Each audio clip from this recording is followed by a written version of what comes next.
Hello, I'm Professor Brenton Boyce. I'm your professor this summer semester, shortened semester. So I will be giving all my lectures be giving all my lectures um, via YouTube. So pay very close attention. But this is our initial lecture. This is actually the class introduction lecture. So I'll let you know a little bit about what we're going to be talking about for the summer session. It's very important that you adhere to your email, and this syllabus is very important because I'm going to work on the schedule.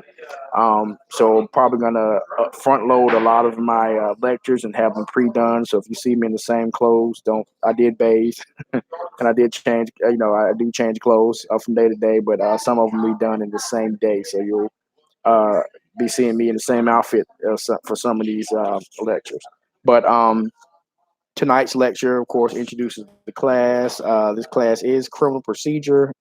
Just in case you need to know the course number, CRJS 31305A. So this is an online course. So this time I'm going to be giving my lectures. My name is Professor Brenton J. Boyce. Per the syllabus, I have my contact information, my university office phone, at my desk at the university. A better phone number to reach me at is probably my law office phone. I am a lawyer. I do have my own law office, so that's where I am most of the time. So if you need to catch me there, leave a message there. That'll probably be the best way to do it. That office number is 336-254-4417. Also have a business mobile line as well, where you can text me, and that is area code 336-458-6832. So I can be reached there if you have any questions. So it's no excuse not to have contact with me if you have questions about anything.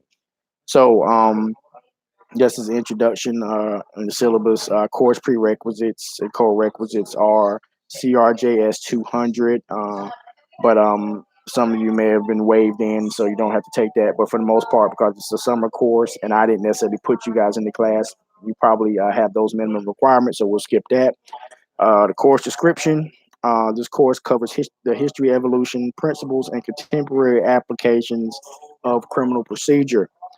Topics include the inner workings of the criminal justice system and the laws governing the interaction between law enforcement, civilians, and the judiciary. Student learning objectives. I want you guys to be able to use analytical thinking skills to evaluate information critically. Also, want you to be able to apply multiple modes of inquiry, including quantitative and qualitative analysis, to formulate, describe, and evaluate and solve problems. Also, apply legal writing skills, very important legal writing skills, to answer actual and hypothetical legal questions. So that's going to be very important. You're going to have two writing assignments during this period. So I'm going to go through what legal writing is, persuasive essay writing, to make sure you guys have that. It'll help you do better in the class. So the required textbook is Criminal Procedure Third Edition. I don't think there's a fourth edition yet. The bookstore may have the fourth edition.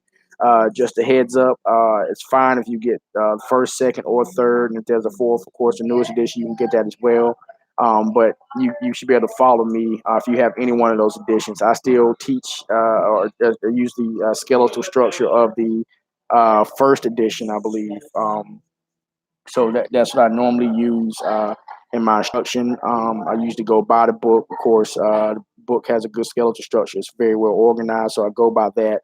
So we'll be talking about what's in the book. So it's good to read or review the chapters as we're going through my lectures. So that's very important. I go down the skeletal structure because I am a lawyer. Not only am I talking about what's in the book, but I infuse my profession, what I do, sometimes what happened in court today. So I like to give you guys some practical teaching. So not just telling you what's in the book, but I like to be a little bit practical and tell you how it really works in the real world. So required materials, of course, you're going to need internet access, of course. Also, Blackboard is going to be very important because we're going to be doing discussion. So, of course, this being an online course, I can't take attendance. So, where I'm taking attendance grades and participation grades will be in our mandated discussion boards. There'll be three of them, each worth 5 points. So, In that, I'll probably post a question. Really, all I'm requiring you to do is answer the question in some format. So, of course, that's what discussion boards are. You guys essentially let me know you're there by answering, giving your feedback. So I want to have healthy discussion. So, of course, I can tell who has submitted an answer or a submission in the discussion board. It's very important that you do those. So we'll have those momentarily. We're going to go through the course schedule in a minute. You'll know when those are going to be due. So let's go ahead and go to the academic calendar. So, of course, class will be starting officially, and that's when this will be posted. This first introduction will be posted on June 27th. And of course, we have the class introduction, and we're going to be going over the syllabus as we're going to do in a minute, as we're doing now. I'm sorry, and we're going to do a writing workshop. I'll record that separately, but we will be doing that on July 1st. We're going to start. Go ahead and dive into the textbook. We're going to do an introduction of criminal procedure, chapter 1. We're going to go chapter by chapter. Essentially, we're doing a chapter per class or lecture. Chapter 2 will be on July 2nd, sources of criminal procedure. Chapter 3 will be on the 3rd. And the searching and seizures, of course, July 4th is a national holiday. So I will be somewhere cooking out, eating some unhealthy food. So do not worry about anything being posted on that day. Our lectures will be Monday through Thursday. So never going to be anything that's required on Friday. So it's Monday through Thursday. That following Monday, the 8th, we come back. We go chapter 4, and that's going to be Stop and Frisk, July 9th, which is my birthday. As a matter of fact, if you want to give gifts, you can. That'll be probable cause and arrest. So we'll talk about that. The 10th, that's going to be a discussion board. Our discussion boards are normally going to be on they're always going to be on a Wednesday, so it's going to be posted on the syllabus, so pay attention to that. So the 10th is our first discussion board. Also, the first writing assignment will be posted and administered. So you'll have exactly a week to get that in and email that to me. July 11th, we'll jump back into the book, chapter 6, searches and seizures of property. July 15th, which would be that following Monday. We're going to chapter 7, inspections and regulatory searches. July 16th, chapter 8, interrogations and confessions. Then July 17th, there'll be another discussion board posted where you're going to be, of course, required to respond and give some input. Also, the first writing assignment will be due via email. And I'm also going to make sure you guys get my email as well as in the syllabus. Make sure you print the syllabus out, please, and adhere to it. It's very important. We have a very short amount of time, so we can't play with the syllabus. I don't have a lot of wiggle room. I want to make sure you guys have access and get the information. Also, on that same day, I also post a review of the first writing assignment where I'll give you the answer and the rationale to the writing assignment, so you know I don't ever want to give you guys a writing assignment and not tell you what the answer is at some point in time after you turn it in. I want you to know so you guys can get an idea of where you are, whether you get it or not. Let me see. Then on the 18th, which is actually that Thursday, after that next day after the writing assignments are reviewed and are due, of course, I'll post the midterm.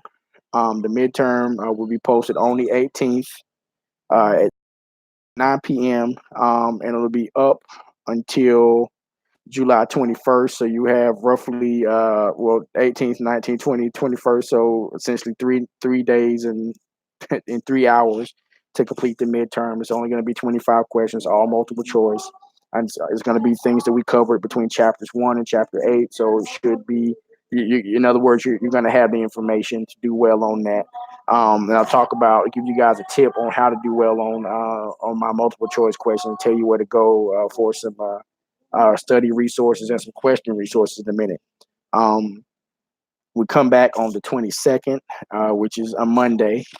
That's the 22nd of July. We dive right back into the textbook, chapter 9. We'll talk about Eyewitness and scientific identification. We also do chapter 10 and 11. 10 is the exclusionary rule and entrapment, and chapter 11 is civil and criminal remedies for constitutional violations. So there's going to be a clump of 3 chapters. So it's going to be quite, I guess, quite the lecture. So just be prepared, of course. Um, you're on your own, so you can kind of watch this on your own time. I know it's boring to watch someone talk to you, but this is online class, so this is how it works. So we're gonna do 3 chapters. Then on the 23rd, we come back. We're gonna do 2 more chapters. Chapter 12, which is the initiation of the legal process. We're gonna talk about bail and the right to counsel. Chapter 13, the courtroom, the pretrial and trial process, and then chapter 14, sentencing and appeals. So you see how on the 23rd I've kind of grouped things together. We're going through the criminal justice system, and we're applying criminal procedural law. So I want to talk about things that kind of go together. Um, the 24th, there's our second discussion, or our third and final discussion board. Also, your second take-home essay will be administered.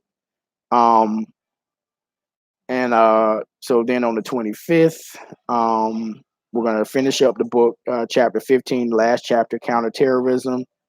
Um, the 29th, as we step into the next week, the next Monday, we're going to do a cumulative course review and also final exam review, where I may go over a couple questions, give you some tips, and talk about just the whole course and preparing for the final exam. It's going to be all multiple choice, so there's no writing submission.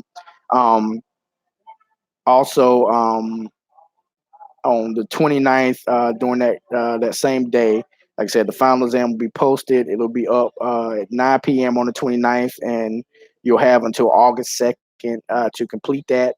Also, on the 31st, the second take-home essay will be due. So even after the final exam, you're going to have an essay that is out. So you need to do that and turn it in via email by midnight on July 31st. And of course, I'll also review and give the answer for that second writing assignment.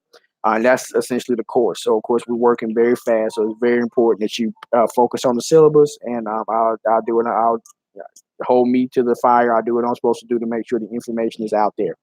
Of course, your grades will be posted. Final grades will be posted on or before August 6th. So I won't have you guys waiting and wondering what your grades are. They'll get the deadline is actually August 6th, but they'll get in probably before that. So if everyone if everyone does their exams in a timely manner, and if everyone turns in their assignment on the 31st when it's due, I should be able to turn around and get get everything graded and get everything posted rather quickly. Um, so, grading policy. How will you be graded? The grading policy is based on a few things: discussion board participation, the midterm exam, 2 take-home writing assignments, and a final exam. So I'll tell you how each is graded and the point value. Um, Discussion board participation will total 15%. So there are 3 discussion boards.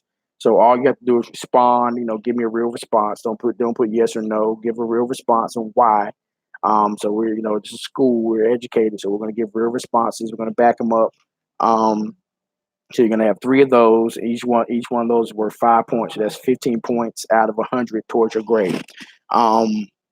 Then the midterm exam will count for 25 points, so essentially a point per question. And I'll also infuse a 5-point extra credit question. So really it's 25 points, but you can max out if you get everything right and the extra credit at 30 points. So they'll give you some extra credit going in. Then you have 2 take-home writing assignments, and they're each worth 10 points. So if you're doing the math, we got 15 for the discussion board. We got 20 for the 20 for the take-home writing assignments, and then we got 25 for the we got 20. We got 25 for the midterm. So that's 50 points right there. I'm sorry, make sure 15. 20, yeah, 15, 20, that's 35 plus 25, that's 60. And then, of course, the last thing you're graded on is going to be the final exam, which is actually 40 points or 40% of your total grade. So altogether, all that adds up to being 100 points. And of course, on the final exam, there'll also be a 5 point extra credit question. So you can actually come out of the course with a cap of 110 points. So if you do well, you're perfect on everything, you can walk out of here with more than 100. Now, does that matter? No, but there's no super A. You get you get an A or whatever on the grading scale. Now, let's go over the grading scale. Of course, this is plus minus. So anything between 195 is an A.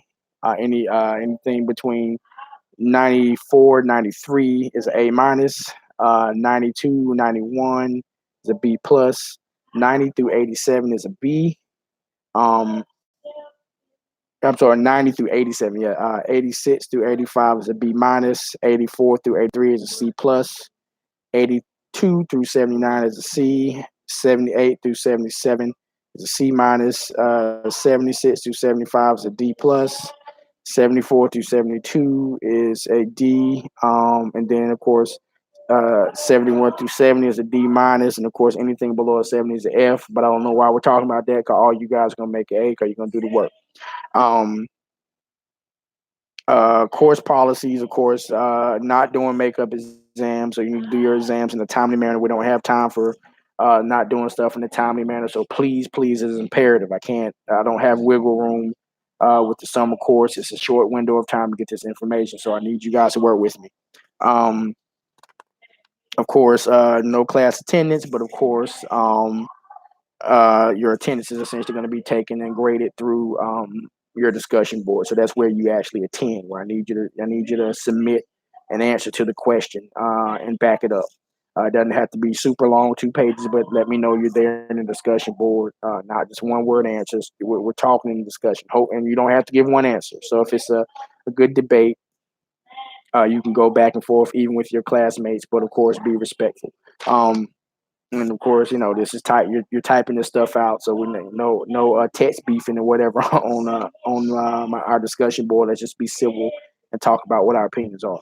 Um, Technical support, of course, if you need help with anything computer wise, or anything with Blackboard, you can always reach out to the Aggie Tech Support, or what they used to call the help desk, and that's 336-334-7195. No field trips, so don't worry about that. Student conduct and discipline, always refer to your student handbook. Um, Educational agreement, even though some of this stuff won't apply because we're not going to be with each other in person. But it essentially says, I state your name as a student in this course during this semester or this summer session, do hereby promise and affirm as follows. One, that I have received a physical copy of the syllabus. I've made that available actually in the announcements portion. So you probably got an email about the announcement of the syllabus being posted. So you can print that out. Please print it. That I have been informed that a copy of said syllabus has also been made available on the Blackboard account for this class. So it's very important that you partake and pay attention to Blackboard and your university email. Professor Boyce did explain the conditions of the core syllabus in open class, and this is essentially open class.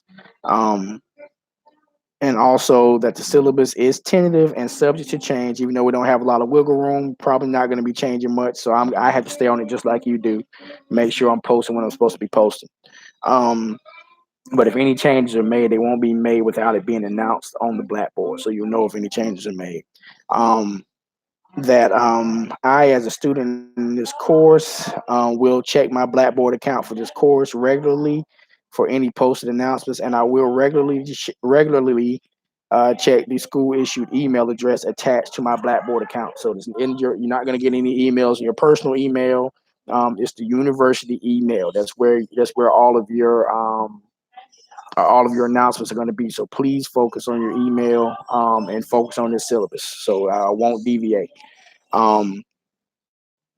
Professor Boyce says, I'll make myself available. My office hours are generally between Monday, I know it doesn't say this in the syllabus, but Monday and Thursday between 2 and 4. If I'm not physically in my office on campus, I gave you my cell phone number. I prefer appointments. Call me, let me know you need to see me, or you can talk to me on my cell phone, text me, or call me, or whatever. So if you need to talk about some things, let me know. Just let me know in advance. Just open communication. We're grown. Um, Let me see. If I'm ever not available during office hours, this kind of doesn't count because online. I will let you guys know via Blackboard, but we're pretty much going to be talking online or via text message and just over the phone. So, and if you need to see me in person to talk about things, go over some writing or something you didn't agree with or something you want to learn more about, because of course this being an online class, it's not going to be a lot of hands on. I know some of you guys are probably distance learners anyway, but I'll still make myself available if need be. Um, okay. Also, that I'm willing, and available, and accessible to discuss the subject matter of the course and syllabus during class. Of course, classes, uh, the lectures, or of course, that means if you want to talk about anything extra, the lectures are going to be pre-recorded. So what that means is you're going to need to just talk to me on, text me or call me. Um, Now, this is back to you as a student. I, as a student in this class, will not conduct myself in a disruptive manner that is disrespectful to the academic environment of this university. Of course, we're not meeting as a class, so that's not going to really apply. But on discussion boards, we want to be respectful. That's the main thing. So talk, have an opinion, but always be respectful. Um, so that means proper language. Also, the odds of student in this class will not. Well, of course, this doesn't apply because we're not going to be in class together. There's not going to be any telephonic device that can interrupt the lecture. Of course, odds of student in this class. Well, we don't have to worry about dress code because some of you guys are going to be essentially watching my lectures in your pajamas. So you're at home or wherever you are, so you can dress how you want to dress. Um, all right, that I, as a student in this class, found on this number 12, will put forth my maximum effort and pay attention during lectures to complete, and I will complete all assigned tasks in a timely manner. I will study and review the assigned chapters from the class textbook and be honest and put forth my best effort in completing all tests and assignments. That's all I ask. So, um, very little is required of you guys. So there's no reason not to make a perfect score in this class. Um, so of course, in the syllabus, you don't have to worry about turning this in, but it's essentially a contract between me and y'all. Um, so I want to make sure y'all read that and know what's expected of you. Now back to how to be successful in this course. What I will tell you is there is a. Let's see if I can find it. There is an online. Let me see.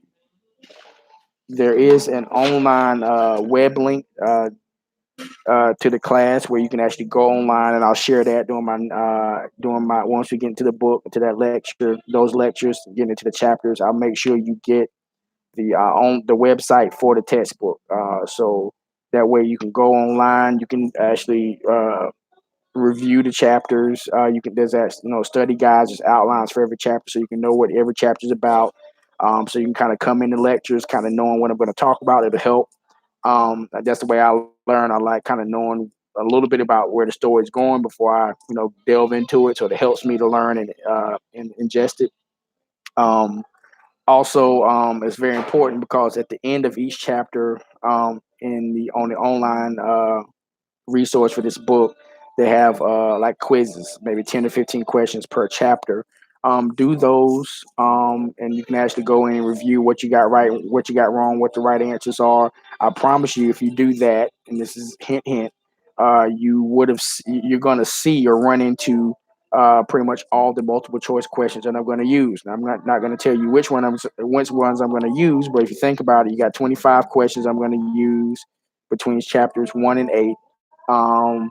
Then you got 40 questions at the end in that final exam that I'm going to use between chapters 1 and 15. So the final exam is cumulative. And I'll let you know now, there are going to be some questions that they're going to be on the midterm that are also on the final. So essentially, you have to worry about a total of 65, let me see. Yeah, 65 points or 65 questions that are going to come from that same source. Now, I'm not telling you what questions, 'cause I'm not giving it away. You have to do some work. But if you do that, just that simple study, look at my lectures, then go online, or before you even look at my lectures, go online. You can look at the online the online outline for the course or for that chapter. Look at that, do some review. I mean, look at my lecture, then do some review questions, and I promise you, you're going to be prepared for any. You're going to see questions again. Um, so that concludes at this point my opening lecture, essentially the going over the course and course introductions. I will introduce I do need to let you know who I am and why I'm here. So I'm attorney Brenton Boyce. I am an Aggie. Actually attended A&T between 99 and I graduated in 2003 with a degree in economics. So surprise, surprise, I actually graduated out of the business school. Um, but I wanted to be a lawyer the whole time. Sat out a year and enrolled and started at North Carolina Central School of Law in the fall of 2004. Graduated up out of there in May of 2007 with my Juris Doctor degree. Took the bar exam that July, passed it, and I was licensed to practice law by August of 2007. I've been practicing law ever since. Um, Started off the private firm here, small firm, might have been 5 to 7 attorneys in downtown Greensboro. Did that for a few months. Then I was blessed to get a position as a public defender. I did that for almost 5 years of my career, where of course, as a public defender, you're doing all criminal work. So represented criminal clients, everything from misdemeanors to high level and mid level felonies. Enjoyed it. Got a lot of experience doing that. Then from there, transitioned to a small firm in Charlotte. Worked there for a year. Got kind of cut my teeth on the business side. Because of course, as a public defender, you're a state employee, so you're used to getting that paycheck and the benefits. But when you go into private practice, it's on you. So I went into private practice for a small firm, learned the business side. Learn how to be a businessman. You got to do more than represent people. You got to pay bills too. Um, so from there, I transitioned into my own firm in 2013 here in Greensboro. Actually started teaching at A&T in 2012. So of course my law career and my professor career kind of coincide, but they started running neck and neck in 2012. That's when I was doing both. Um, so been doing this now. I've been a professor now for 7 years. Wow, since 2012 to 2019 now, so over 7 years. Enjoyed every moment of it, and enjoy this now. So that's my background. Practice criminal law, do a little bit of everything now, criminal, civil. But I do know what I'm talking about when it comes to criminal procedure. So I want to give you guys what would I say, a practical view of what we're talking about. So we're gonna, of course, we're gonna talk about the law and the books, and what the book says, but we're also going to talk about how it works practically, like what I do on a daily basis. It's not going to be about me, but I want to infuse real cases. Sometimes you learn better when you can hear how it really works and what stuff really means. So we're going to have fun this semester. I look forward to, or this summer session. And I look forward to teaching you guys and interacting with you guys, even though it's online. We still have interaction. I want to know about your personality. So when you're answering these discussion board questions, be you, okay, but be respectful. Um, so yes, but I look forward to teaching you guys, and hope you guys enjoy this session. Any questions, just email me, and let me give you my email address as well. Campus email is bjboyce at ncat.edu. Also, my law office email is brenton at THEBOYCEFIRM.com. That's Brenton at theboysfirm.com. Or my campus email, bjboyce at ncat.edu. So those are two ways you can reach me via email. Of course, I gave you guys my mobile line. It's on the printed syllabus, and I gave it to you earlier. So I'm a very reachable and accessible professor. So if you have issues, just let me know. Um, but that'll conclude our initial lecture, just the class introduction and going over the syllabus. So definitely look forward to teaching you guys, and you guys be good. Aggie Pride.